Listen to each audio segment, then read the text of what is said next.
that makes sense. Yeah, that's a good question. A lot of it is timing. A lot of it is like location. A lot of it is the numbers. If I feel like I can make substantially more in a flip, I'm obviously going to flip it. But if my timing is off and I'd rather take an assignment fee and get paid in a week rather than in 3 to 4 to 5 months, then I'd rather take the assignment fee. So some of it is timing, some of it is numbers, and then location. Like if I'd prefer it to be, I live in Bountiful now. My first 2 house hacks were in Sandy, and then my third one that I'm currently in is in Bountiful. So, I mean, I have a flip in Mapleton, but it's hard for me to check up on it a lot, to be honest. You don't want to drive 2 hours to Mapleton? Yeah, so it's kind of out there. So it just kind of depends. Between those 3 things is kind of how I decide if I'm going to wholesale it or flip it. Gotcha.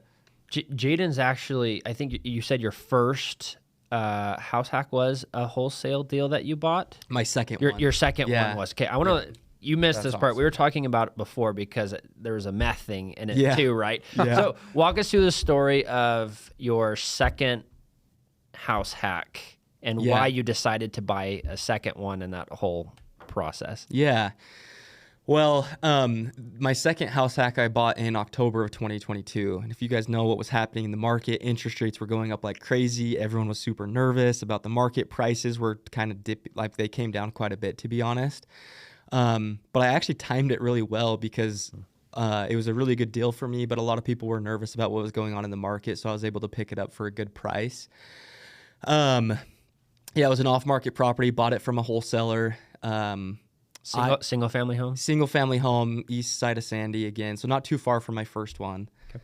And it was in decent shape. I did new flooring, paint, carpet, those types of things, updated the cabinets and stuff, but so it had meth in it. And if I hadn't worked for a wholesale company, if I would have heard the word meth, I would have been pretty nervous about that. Like, that's going to scare a lot of people away, and rightfully so.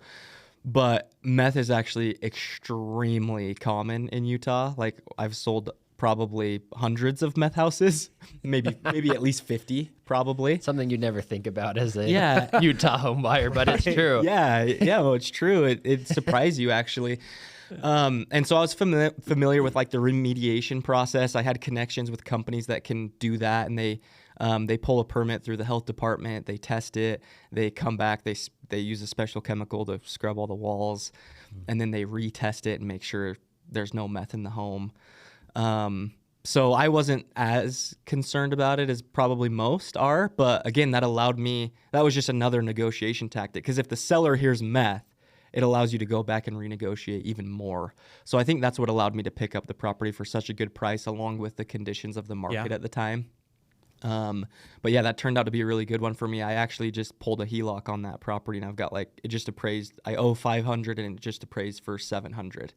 Very nice. Yeah, so I'm super stoked about that. Walk us through when you were living there, how much your mortgage was and how much your mortgage was offset by basement ADU.